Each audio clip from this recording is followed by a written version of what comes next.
উত্তরাঞ্চলে নিরাপদ ঈদ যাত্রার নিরাপত্তায় ঢাকা টাঙ্গাইল মহাসড়কে টাঙ্গাইলের 7 শতাধিক আইনশৃঙ্খলা বাহিনীর সদস্য মোতায়েন করা হয়েছে।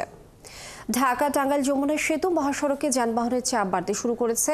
টাঙ্গাইলের পুলিশ সুপার মিজানুর রহমান জানান, এই চাপ মোকাবেলায় মঙ্গলবার থেকে ঢাকা টাঙ্গাইল যমুনা সেতু মহাসড়কের টাঙ্গাইলের সীমানায় আইনশৃঙ্খলা বাহিনী মোতায়েন করা হলো।